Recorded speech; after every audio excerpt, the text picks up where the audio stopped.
Hello friends. आज की video में हम ये देखेंगे कि किसी भी कंपनी की एनुअल रिपोर्ट कैसे डाउनलोड करते हैं। कोई भी कंपनी हो, चाहे वो रिलायंस इंडस्ट्रीज लिमिटेड हो या फिर टाटा कंपनी हो या फिर वर्ल्ड की कोई भी कंपनी हो, गूगल हो, माइक्रोसॉफ्ट हो, उन सभी कंपनीज की जो है एनुअल रिपोर्ट उनकी वेबसाइट पे आपको मिल जाएगी।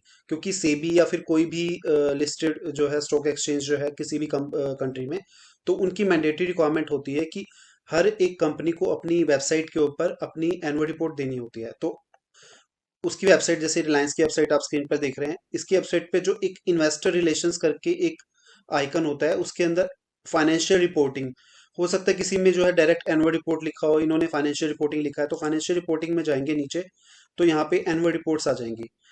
एनुअल रिपोर्ट्स जो है अगर आप देख रहे हो तो हर फाइनेंशियल ईयर की मिलेगी आपको, जो है 22-23 फाइनेंशियल ईयर बता दूं कि जैसे 1 अप्रैल 2022 से स्टार्ट होता है, 31/3/2023 तक जो है। उसके बाद क्वार्टरली जो है रिपोर्ट्स भी आपको मिलेंगी। देन उसके बाद उन्होंने कुछ फाइनेंशियल प्रेजेंटेशंस वगैरह, तो जो भी इन्वेस्टर से रिलेटेड कुछ डिस्कशंस होते हैं, तो वो सब जो है उनको अपने इन्वेस्टर रिलेशंस, ये जो इन्होंने आइकन बनाया है, इसके अंदर अपना कम्युनिकेट करना होता है। तो अगर हम एनुअल रिपोर्ट अगर ओपन करें, एनुअल रिपोर्ट अगर आप देखें शेयर मार्केट में इन्वेस्ट करते हैं या फिर आप करना चाहते हैं, तो एनुअल रिपोर्ट आपको बहुत चीज़ों में हेल्प कर सकती है। आपको शेयर्स को एनालिसिस करने में, अगर आप रिलायंस कंपनी के शेयर में इन्वेस्ट करना चाहते हैं, तो रिलायंस कंपनी की सेल्स कितनी हैं।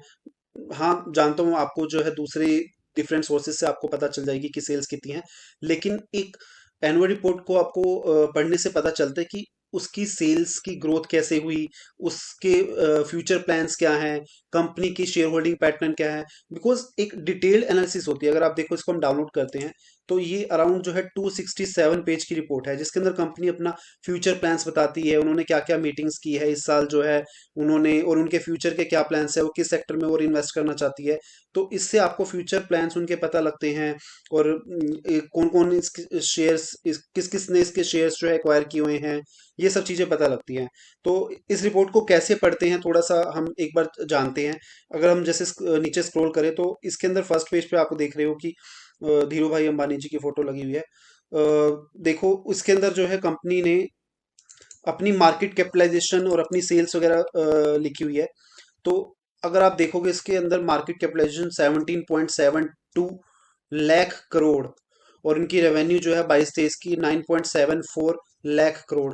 तो ये रेवेन्यू जो है किस किस सेक्टर से आई, ये रिपोर्ट्स हमें बताएगी। देन फिर उन्होंने कितना एक्सपोर्ट किया, ठीक है, किस सेक्टर से कितनी रेवेन्यू आई, उसके बाद उस सेक्टर के क्या क्या एक्सपेंसेस है, उस सेक्टर के आगे उनके फर्दर क्या प्लान्स है, ये सब चीज़ें इन्फॉर्मेशन जो है आपको रेवेन्यू आपकी एनुअल रिपोर्ट में, जो सॉरी कंपनी के एनुअल रिपोर्ट में डिटेल में मिलेगी।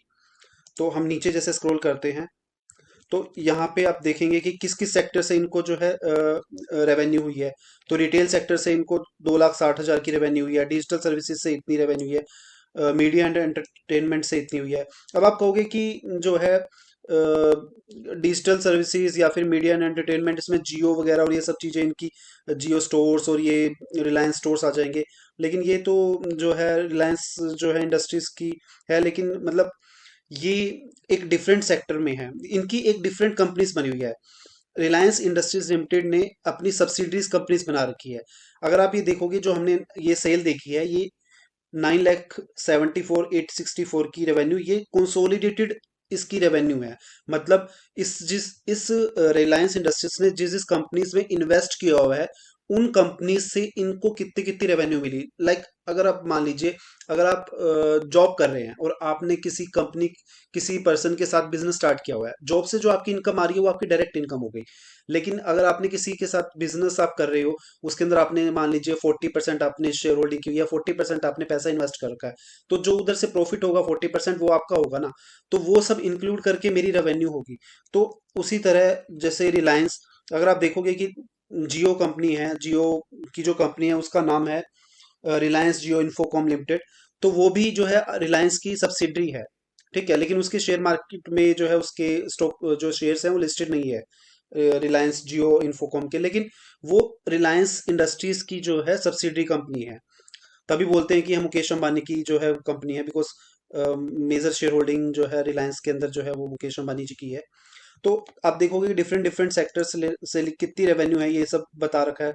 रिटेल से कितनी है, डिजिटल सर्विसेज से कितनी है, मीडिया एंटरटेनमेंट से कितनी है, ऑयल टू केमिकल जो इनका मेन सबसे बड़ा बिजनेस है, जहाँ पे इनकी रिफाइनरीज वगैरह हैं, पॉलिएस्टर वगैरह बनता है, यानी कि पेट्रोल्स और उस पेट्रोल से रिलेटेड आइटम्स से जो बिजनेस है उनका, और उसके बाद ऑयल एंड गैस एक्सप्लोरेशन से कितना जो है उनका रेवेन्यू है, ये सब जो है इन्फॉर्मेशन है। उसके बाद अगर आप नीचे आएंगे तो देखेंगे कंपनी जो है अपना एम्प्लॉय बेनिफिट्स कितना दिया है, उन्हें बहुत सारी इन्फॉर्मेशन जो है प्रेजेंट करती है।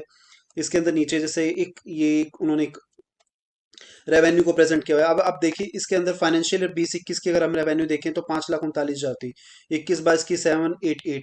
तो कितना कितना हाई जंप है इनका, मतलब ना कितनी ग्रोथ कितनी हाई है इनकी।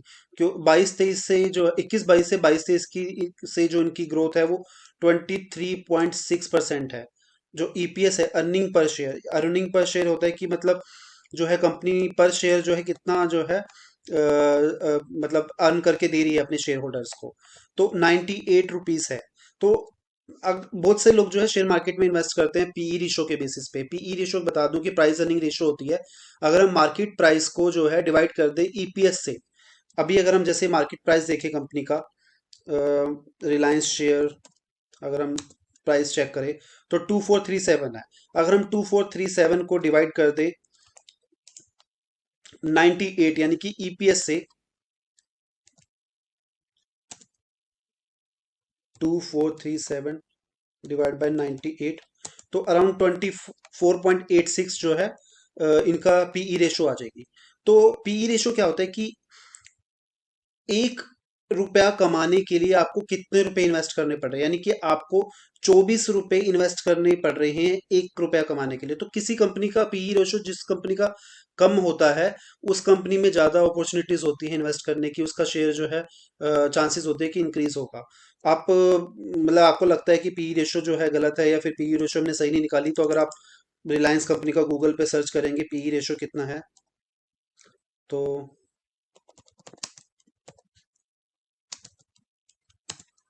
देखो 25.85, तो हमने जो है 24.86 अराउंड समथिंग कुछ निकाला था। तो वो उनका उन्होंने जो शेयर्स की वैल्यू ली होगी वो किसी दिन और दिन की ली होगी, तो अराउंड इतना ही मतलब जो है 24-25 जो है।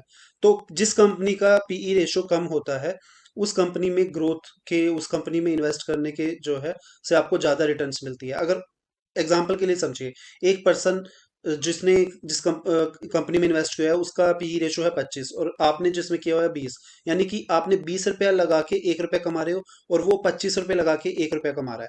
तो आप बेटर पोजीशन में हो ना, क्योंकि आप कम पैसे लगा के जो है 1 रुपया कमा रहे हो और वो ज्यादा पैसे लगा के 1 रुपया कमा रहा है।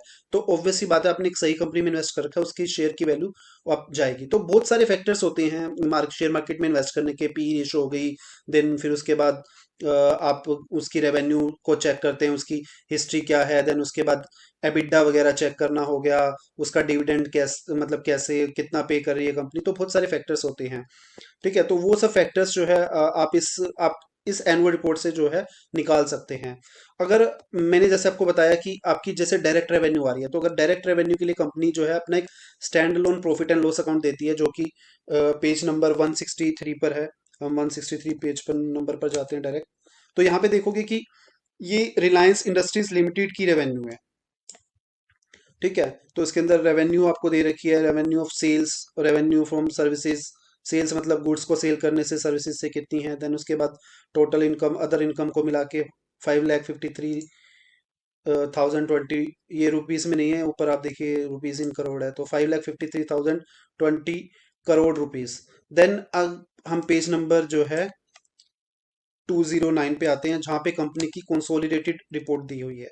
तो यहाँ पे देखिए, यहाँ पे 974,864 ये वो नंबर है जो हमने ऊपर देखा था। तो ये consolidated statement of profit and loss account है। इसके अंदर यानी कि कंपनी ने, अब आपको एक बार लिस्ट दिखाता हूँ मैं, जिसके अंदर जिस जिस कंपनी में रिलायंस इंडस्ट्रीज लिमिटेड ने इन्वेस्ट कर रखा है, जो उसकी सब्सिडरीज है और कितने परसेंट इनकी शेयर होल्डिंग्स है। तो वो पेज नंबर है 251 पर हम चलते हैं एक बार। तो यहाँ पे देखिए एक लिस्ट दे रखी है पूरी, बहुत सारी कंपनीज है यार। तो enterprises consolidated as subsidiary in accordance with the Ind AS जो है 110 जो है। तो ये सारी कंपनीज की लिस्ट है, और इसके अंदर देखो ये प्रोपोर्शनेट दे रखा है, कितने परसेंट इनकी शेयर होल्डिंग है। ये इधर इंडिया की कंपनी है, नीदरलैंड की कंपनी, बहुत सारी कंपनीज के अंदर जो है इनकी शेयर होल्डिंग है। अब उस कंपनी ने मान लीजिए जिस कंपनी में इन्होंने 85.06% जो है इन पैसे इन्वेस्ट किए हुए हैं, तो अगर 7 इंडिया कन्वीनियंस रिटेल लिमिटेड ने 100 रुपीज कमाए हैं, तो 85 रुपीज उसके अंदर से रिलायंस इंडस्ट्रीज लिमिटेड के है। तो ये सारा पैसा कंसोलिडेट होके जो है रिलायंस इंडस्ट्रीज लिमिटेड को जो मिलता है, उससे उनकी टोटल रेवेन्यू जो है 9,74,000 समथिंग, जो कुछ हमने ऊपर फिगर जो है देखी थी, वो आती है। तो ये देखिए बहुत सारी कंपनीज है जिसके अंदर इन्होंने स्पेन, ये वो, जिसके अंदर इन्होंने कितनी शेयर होल्डिंग्स जो है इनकी है।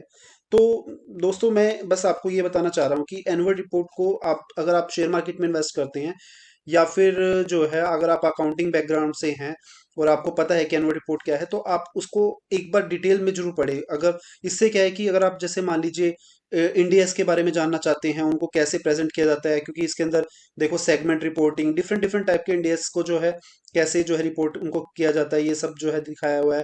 प्लस में अगर आप शेयर मार्केट में इन्वेस्ट करते हैं, तो आप बहुत सारी इसके अंदर से रेशियोज कैलकुलेट कर सकते हैं, और कैसे जो है आप जो है आपको किस कंपनी में इन्वेस्ट करना चाहिए। किसी भी कंपनी की, आप जैसे कि हम टाटा कंपनी का देखते हैं, टाटा कंपनी की एनुअल रिपोर्ट जो है, टाटा मोटर्स की ही देख लेते हैं। ठीक है, टाटा मोटर्स के अंदर अगर हम यहाँ देखें इन्वेस्टर्स के अंदर, देन उसके बाद ये इन एनुअल रिपोर्ट्स का एक वो बना हुआ है आइकन। तो हर एक कंपनी की एनुअल रिपोर्ट जो है आपको, इनकी जो 22-23 की 78th एनुअल रिपोर्ट है, ठीक है, तो इनकी 600 पेजेस की एनुअल रिपोर्ट है। Oh my God. तो ये देखो कंपनी स्टार्टिंग में इंफॉर्मेशन देती है कि उन्होंने कितने व्हीकल सेल किए। तो जो आप ये देखते हो डेटा डिफरेंट डिफरेंट सोर्सेज पे, मनी कंट्रोल या फिर डिफरेंट सोर्सेज पे जहाँ पे सेल्स उनके फिगर्स लिखे होते हैं, तो ये भी एनुअल रिपोर्ट से ही डेटा को एनालाइज करते हैं। तो आप साइड बाय साइड भी एक बिजनेस कर सकते हैं, जिसके अंदर आप प्रेजेंटेशन दे सकते हैं कि हाँ इन इन कंपनीज की इतनी सेल्स है, या फिर जो है ये कैसे बिजनेस कर रही है, एक पेज बना सकते हैं, एक ब्लॉग लिख सकते हैं। तो ये सब चीज़ें, कंपनी ने कितनी यूनिट सेल की देखो, 5,40,965 जो है। तो ये सब इंफॉर्मेशन जो है सब इसके अंदर मिलती है। इसके अंदर आगे नीचे उसकी फाइनेंशियल रिपोर्ट्स मिलेंगी। इन्होंने अपना पूरा कंपनी का डिटेल दे रखी है, कौन कौन से उनके मॉडल्स हैं। उनके बाद फ्यूचर प्लान्स भी इनके लिखे होते हैं। तो इन सब चीज़ों को पढ़ के आप जो है शेयर मार्केट में एक अच्छे इन्वेस्टर, एक जो है गुड इन्वेस्टर की तरह जो है इन्वेस्ट कर सकते हैं, एक जो है स्मार्ट इन्वेस्टर की तरह इन्वेस्ट कर सकते हैं। तो होप, मतलब मुझे लगता है कि ये वीडियो आपको एक हेल्प करेगी जो है आपको एक शेयर मार्केट में कैसे इन्वेस्ट करना है, या फिर जो है एनुअल रिपोर्ट को कैसे पढ़ना है आप, क्योंकि बहुत बड़ी रिपोर्ट है जो है। आप इसको स्टार्टिंग से पढ़ेंगे तो स्टार्टिंग में कंपनी जो है अपना थोड़ा सा कंपनी के बारे में बताती है, देन उसके बाद जो है उनके फ्यूचर प्लान्स हो गए, देन उसके बाद उसकी एनुअल रिपोर्ट्स आती है नीचे की, सेल्स की फिगर होगी, फिर उसके नीचे उनके नोट्स जो अकाउंट्स होते हैं। तो thank you for watching, and आगे भी मैं ये ऐसी ऐसी वीडियोस लाता रहूँगा जिससे आपकी जो है नॉलेज इंक्रीज हो सके।